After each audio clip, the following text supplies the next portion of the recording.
जी अस्सलाम वालेकुम। आज इंशाल्लाह हम लोग जो है ल्यूकीमियाज़ का इंट्रोडक्शन करेंगे। छोटी सी वीडियो होगी, उसमें ल्यूकीमियाज़ बेसिकली होते क्या हैं वो डिस्कस करेंगे। तो सबसे पहले ल्यूकीमियाज़ को समझने से पहले we have to look at the bone marrow house. तो हमारे पास जो बोन मैरो होती है लॉन्ग बोन्स की, एडल्ट में हम सबको पता है, सारे फर्स्ट ईयर में फिजियोलॉजी पढ़ के आए हैं। तो उसमें क्या होता है कि उसमें हमारे पास तमाम तर ब्लड सेल जो हैं वो प्रोड्यूस होते हैं। अब चाहे वो ब्लड सेल आरबीसी है, चाहे वो ब्लड सेल डब्ल्यूबीसीज हैं, चाहे वो प्लेटलेट्स हैं, उन सारे के जो प्रोजेनेटर सेल्स होते हैं, यानी कि उन सारों के जो दादाबू होते हैं, वो हमारे पास बोन मैरो में पड़े होते हैं। और उसी से ही इवेंचुअली डिवाइड एंड डिफ्रेंशिएट करके हमारे पास प्रोजेनी चलती है। मतलब कि एक दादा ने आगे एक बेटा, बेटे से आगे औलाद, और वो जो औलाद है basically that is basically the functional component. अगर हम आरबीसी की बात करें तो एरिथ्रोब्लास्ट शुरू में होता है, फिर हमारे पास पॉलीक्रोमेटोफिल आते हैं, फिर ऑर्थोक्रोमेटोफिल आते हैं, फिर रेटिकुलोसाइट्स आती हैं, और इवेंचुअली फिर हमारे पास आरबीसी आता है। तो इसी तरह हमारे पास हर लीनिएज में ऐसी है कि एक दादाबू हैं और उनकी फिर जो एंड पे औलाद है that is the functional component. तो अगर हम थोड़ा सा डीप डाइव करें तो नॉर्मल पाथवे में क्या होता है कि कोई भी प्रोजेनेटर सेल है हमारे पास यहाँ पर, for example this is the progenitor cell for neutrophil. अब ये न्यूट्रोफिल का प्रोजेनेटर सेल है ना, इसने क्या करना है, इसने इवेंचुअली मल्टीप्लाई करना है, मल्टीप्लाई करके डिफ्रेंशिएट करना है, डिफ्रेंशिएट करके इवेंचुअली हमारे पास ये बना देगा न्यूट्रोफिल। ठीक है, और न्यूट्रोफिल को फेंक देगा इनटू द ब्लड। ठीक है, तो ये हो गया हमारे पास नॉर्मल पाथवे। अब अगर हमारे पास कोई म्यूटेशन आके लगती है, मैं दोबारा एक प्रोजेनेटर सेल बनाता हूँ यहाँ पर, ये हमारे पास वही न्यूट्रोफिल का प्रोजेनेटर सेल है और इसके ऊपर आके म्यूटेशन लगी है। तो अब क्या होगा हमारे पास कि ये जो सेल है ना, ये हो गया म्यूटेटेड। ठीक है, ये इसने अब क्या करना है, इसने अब डिवाइड करना है, ढेर सारा डिवाइड करना है इसने, लेकिन डिफ्रेंशिएट नहीं होना इसने। ये वाला प्रोसेस खत्म हो जाएगा, डिफ्रेंशिएशन वाला। डिवाइड करता रहेगा, करता रहेगा, करता रहेगा, करता रहेगा, करता रहेगा, और एक टाइम आएगा जब पूरी की पूरी बोन मैरो को सिर्फ और सिर्फ यही सेल ऑक्यूपाई कर लेगा और कोई सेल होगा ही नहीं बोन मैरो में।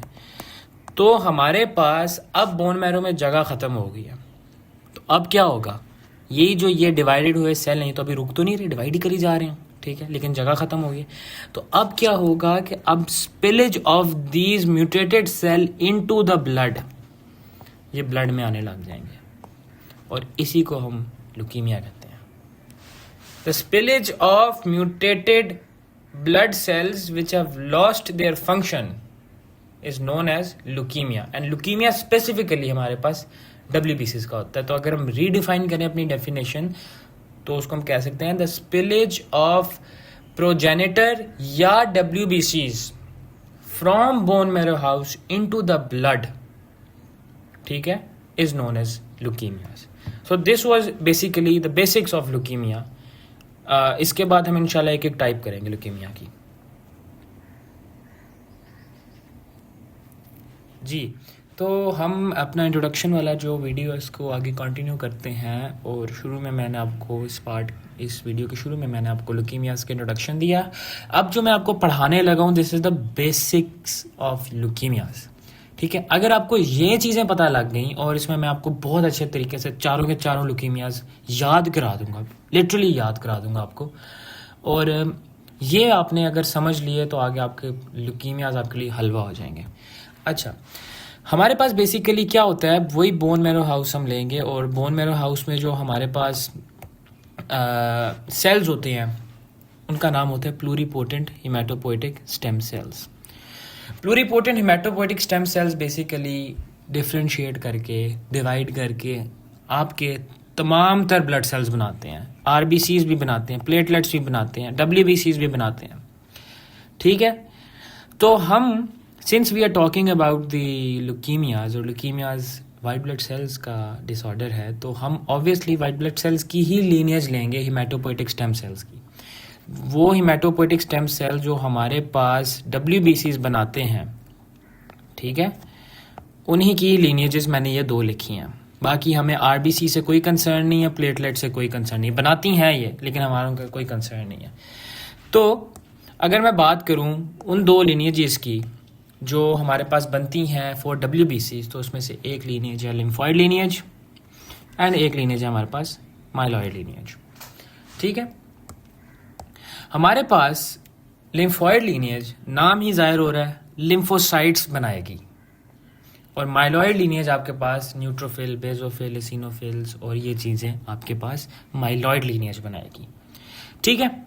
तो हम सबसे पहले अब वही जो मैंने आपको पहले कॉन्सेप्ट दिया था दादाबू का और बच्चों का, वही कॉन्सेप्ट हम यहाँ पर लगाएंगे। तो माइलॉइड लीनिएज के जो दादाबू होते हैं, माइलॉइड लीनिएज, माइलॉइड एक लीनिएज का नाम है, और उसके अंदर जो पहला सेल है जो दादाबू हैं, ठीक है, जो डायरेक्ट प्लूरीपोटेंट हिमेटोपोइटिक सेल से पहला जो सेल बनता है, जिसको हम देख के बता सकते हैं कि हाँ ये माइलॉइड लीनिएज का सेल है, इसने आगे जाके ये सेल्स बना सकता है, ठीक है। तो वो होता है हमारे पास माइलोब्लास्ट, ठीक है। और लिम्फॉइड लीनिएज के जो दादाबू होते हैं वो हमारे पास 2 होते हैं, pro T lymphoblast and pro B lymphoblast, okay. तो ये जो रेड से मैंने ड्रॉ किए हैं, दीज आर दादाबूज, ठीक है। अब हम चलते हैं अपने लीनिएज की तरफ, अपने बच्चों की तरफ, जो दादाबू ने इवेंचुअली डिफरेंशिएट होकर बनाने हैं। तो माइलोब्लास्ट डिवाइड एंड डिफरेंशिएट करके प्रो माइलोसाइट बनाता है, ठीक है। प्रो माइलोसाइट डिफरेंशिएट करके मेटा माइलोसाइट, एंड मेटा माइलोसाइट डिफरेंशिएट करके माइलोसाइट, जो कि माइलोसाइट इवेंचुअली डिफरेंशिएट करके या तो हमारे पास न्यूट्रोफिल बना देगा, या बेजोफिल बना देगा, या इओसिनोफिल्स बना देगा, ठीक है। अब अगर आप लीनिएज को थोड़ा बहुत समझ लें तो आप समझ लें कि अगर मैं न्यूट्रोफिल्स की बात कर रहा हूं तो यहाँ पर आप लिख दो न्यूट्रोफिल का myeloblast, neutrophilic promyelocyte, neutrophilic metamyelocyte, neutrophil myelocyte and eventually neutrophil, ठीक है। इसी तरह अगर आप बेजोफिल की बात करें तो बेजोफिल पीछे लगा दो। ये बेसिकली आपको लीनिएज समझाने के लिए मैंने कहा है, ठीक है। ये आपके सारे आगे बच्चे, ये आपके क्या आगे सारे, ये हैं आपके बच्चे, ठीक है। प्रो टी लिम्फोब्लास्ट जो है वो इवेंचुअली आपके पास टी लिम्फोसाइट बनाएगा, एंड प्रो बी लिम्फोब्लास्ट जो आपके पास बी लिम्फोसाइट बनाएगा, ठीक है। अच्छा, मैं यहाँ पर साइड पे इसकी की भी बना देता हूँ ताकि आपको समझ आ जाए।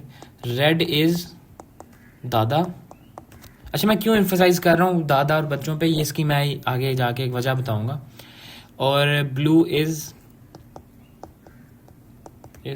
बच्चे, ठीक है।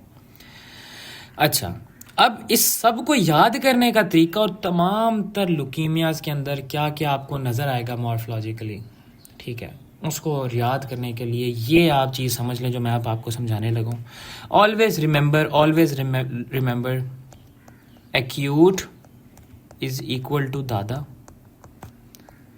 क्रॉनिक इज इक्वल टू बच्चे।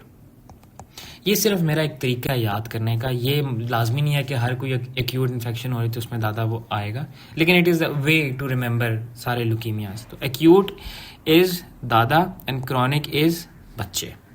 अब आप देखते जाएं आपको लुकीमियाज किस तरह समझ आएंगे। सबसे पहले आपके पास आप टाइप्स लिख लें, AML acute myeloid leukaemia, CML chronic myeloid leukaemia, ठीक है, ALL acute lymphoblastic leukemia and CLL chronic lymphocytic leukemia, ठीक है। अच्छा, हम सबसे पहले AML पकड़ते हैं। अब नाम में ही, और ये जो मैंने पूरी डायग्राम यहाँ पर बनाई है, इसमें ही आपको सारा समझ आ जाएगा। AML फर्स्ट ल्यूकीमिया हम करने लगे हैं।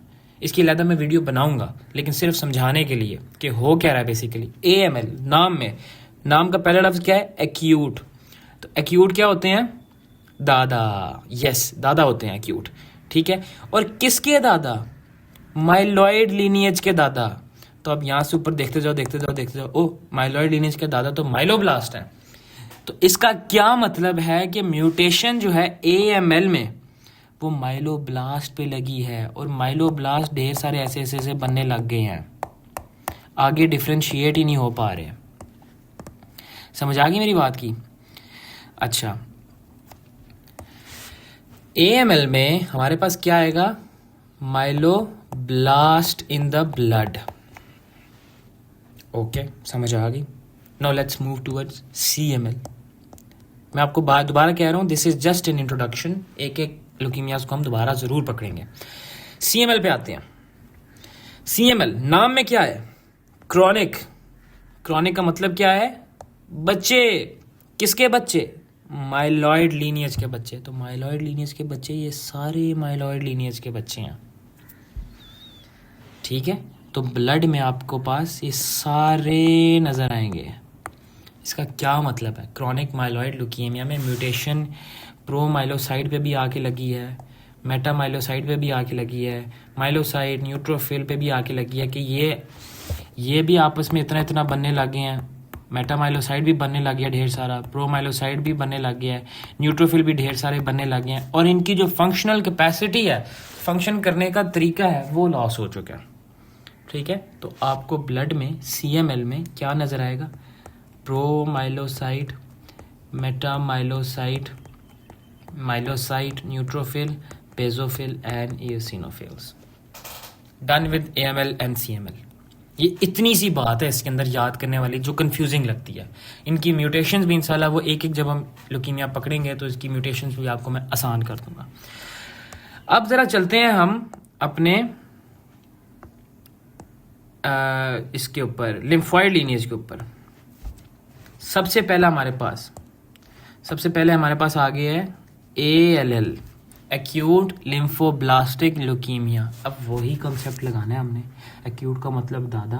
किसके दादा? लिम्फॉइड लीनिएज के दादा। लिम्फॉइड लीनिएज के दादा कौन है? Pro T and pro B lymphoblast. तो ALL में ब्लड में हमारे पास pro T and pro B lymphoblast नजर आएंगे, ठीक है। अब जरा हम चलते हैं CLL पे। CLL is chronic lymphocytic leukaemia. अब देखो नाम ही चेंज हो गया, पहले था ब्लास्टिक ल्यूकीमिया, अब है क्रॉनिक लिम्फोसिटिक। मतलब सेल, मतलब फंक्शनल सेल, ठीक है, जो उसका बच्चा है। तो क्रॉनिक का मतलब क्या था? बच्चे। किसके बच्चे? लिम्फॉइड लीनिएज के बच्चे। तो लिम्फॉइड लीनिएज के बच्चे कौन है? T lymphocyte and B lymphocyte. तो ब्लड में हमारे पास क्या आएगा? ब्लड में हमारे पास T एंड B सेल आएंगे, ढेर सारे अनडिफरेंशिएटेड, जिनका फंक्शन लॉस हो चुका है। क्योंकि क्रॉनिक लिम्फोसिटिक ल्यूकीमिया में म्यूटेशन जो है वो B सेल पे आके लगी है, या म्यूटेशन जो है वो T सेल पे आके लगी है। लेकिन यूजुअली हमारे पास क्रॉनिक लिम्फोसिटिक ल्यूकीमिया में almost always B cell involve होता है, T सेल बहुत कम इन्वॉल्व होते हैं। इसलिए हम क्रॉनिक लिम्फोसिटिक ल्यूकीमिया में बात ही B सेल की करते हैं, ठीक है। अब अगर मैं आपको वापस ऊपर वाली पिक्चर पे लेके चलूँ, यहाँ पर इस वाली पिक्चर पे लेके चलूँ, अब देखो, मैं बल्कि दोबारा ही आपको ना समझाने के लिए एक दफ़ा दोबारा से ना ड्रॉ कर देता हूँ, इजी सीन है इसके लिए। अच्छा, हमारे पास ये बोन मैरो है, मैं पार्डन माई ड्राइंग, बस मेरी ड्राइंग ऐसी है, ठीक है। और ये हमारे पास ब्लड वेसल है। अब फॉर एग्जांपल हम AML की एग्जांपल ले लेते हैं।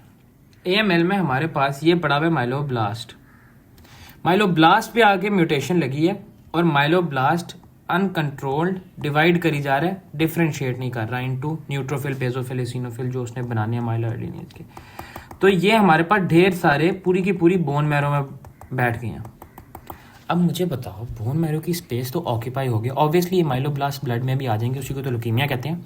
अब बोन मैरो की स्पेस ऑक्यूपाई हो गई है, तो आपको क्या लगता है कि RBCs के जो प्रोजेनिटर्स होते हैं उनको जगह मिल रही है डिवाइड होने के लिए?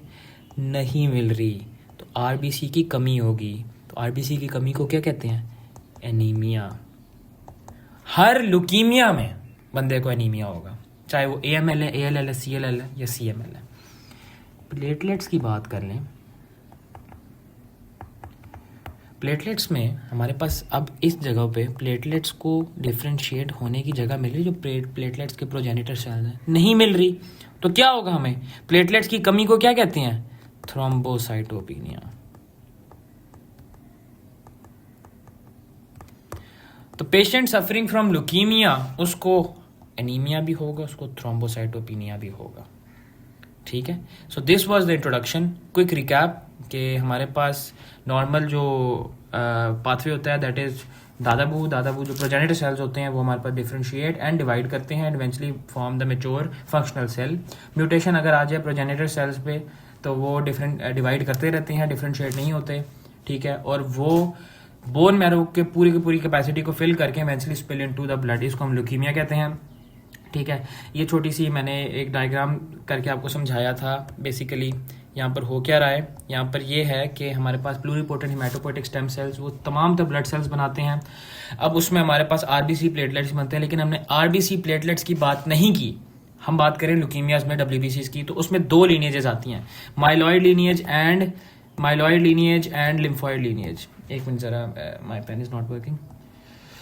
हाँ, myeloid lineage and lymphoid lineage. Myeloid lineage eventually myeloid lineage का जो पहला सेल होता है दैट इज माइलोब्लास्ट, जिसको हमने दादाबू कह दिया। और लिम्फॉइड लीनिएज के पहले सेल होते हैं pro T and pro B lymphoblast, इनको भी हमने दादाबू कह दिया। फिर उनसे जो बच्चे बनते हैं promyelocyte, metamyelocyte, myelocyte, eventually neutrophil, basophil, eosinophils. और प्रो टी लिम्फोब्लास्ट हमारे पास प्रो टी लिम्फोसाइट बनाता है एंड प्रो बी लिम्फोसाइट बनाता है। ठीक है। फिर हमने थोड़ी सी की कि हमारे पास AML, acute myeloid leukaemia. Acute का मतलब था दादा, किसके दादा? माइलॉइड लीनिएज के दादा।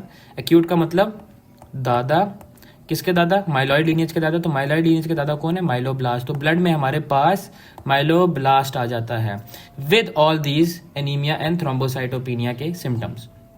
ठीक है। फिर हमने CML की बात की। क्रॉनिक का मतलब बच्चे, किसके बच्चे? माइलॉइड लीनिएज के बच्चे। तो माइलॉइड लीनिएज के बच्चे, ये सारे माइलॉइड लीनिएज के बच्चे हैं। ठीक है। ये हमारे पास ब्लड में आ जाएंगे with all these symptoms, anaemia and thrombocytopenia. फिर हमने ALL की बात की, एक्यूट लिम्फोब्लास्टिक ल्यूकीमिया। एक्यूट का मतलब दादा। ठीक है। किसके दादा? लिम्फॉइड लीनिएज के दादा। तो लिम्फॉइड लीनिएज के दादा कौन थे? Pro T and pro B lymphoblast. तो हमारे पास ब्लड में pro T and pro B lymphoblast आ जाएंगे। फिर हमने CLL की बात की। CLL इज क्रॉनिक का मतलब बच्चे, किसके बच्चे? लिम्फॉइड लीनिएज के बच्चे। तो कौन थे? T cell and B cell, specifically B cell. तो ब्लड में B सेल बहुत ज्यादा बढ़ जाएंगे, वो B सेल जो काम ही नहीं कर रहे। ठीक है। जो अपना फंक्शन लॉस कर चुके हैं वो वाले B सेल ब्लड में बढ़ जाएंगे with all these symptoms, anaemia, thrombocytopenia और बाकी जो कैंसर के सिम्टम्स होते हैं जिसमें वेट लॉस आ जाता है, फीवर, फटीग वगैरह आ जाती है। ठीक है। स्पेसिफिक जो इसके सिम्टम्स हैं वो हम इंशाल्लाह नेक्स्ट वीडियो में करेंगे।